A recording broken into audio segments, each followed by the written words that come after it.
एक तू सच्चा तेरा नाम सच्चा अनंत पृष्ठ 685। सतपुरुष बाबा फुलसंदे वाले कहते हैं, हे पुत्र, ईश्वर के प्रसंग में सदा अनुराग रखना।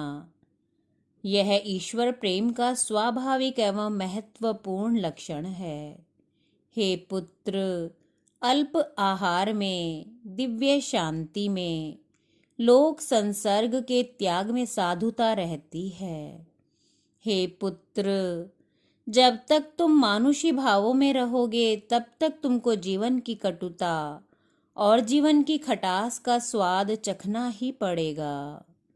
जब इन भावों से मुक्त होकर ईश्वर की ओर बढ़ोगे तभी ईश्वरमय सच्चिदानंद में जीवन प्राप्त कर सकोगे।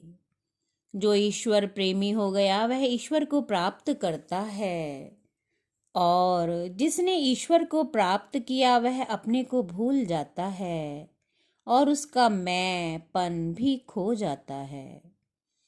पश्चाताप रूपी वृक्ष रोपो तो कड़वे के बदले मीठा फल प्राप्त हो। लोगों के आगे दुख रोने की अपेक्षा ईश्वर के आगे ही रो तो संपत्ति भी प्राप्त हो। उन्नत कौन है जिसको पाप नहीं दबा सकता? मुक्त कौन है सांसारिक लोभ जिसको गुलाम नहीं बनाता?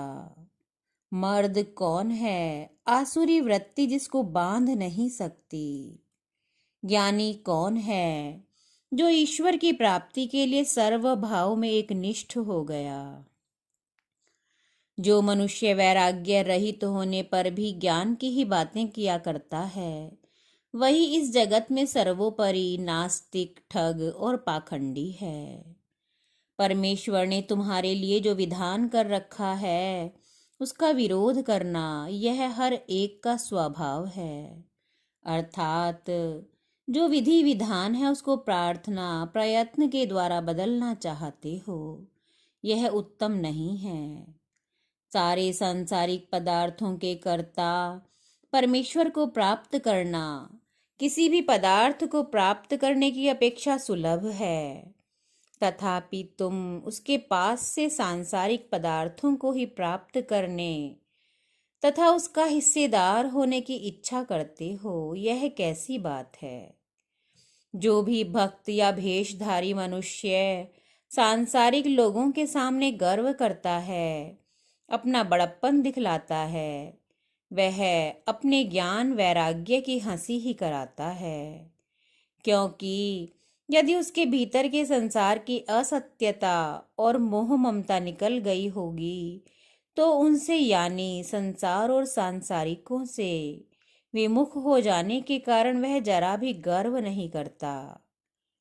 पवित्र भोजन के बिना एकांत में भी उत्तम साधना नहीं हो सकती, और ईश्वरार्पण किए बिना कोई भी वस्तु पवित्र नहीं हो सकती। एक तू सच्चा तेरा नाम सच्चा।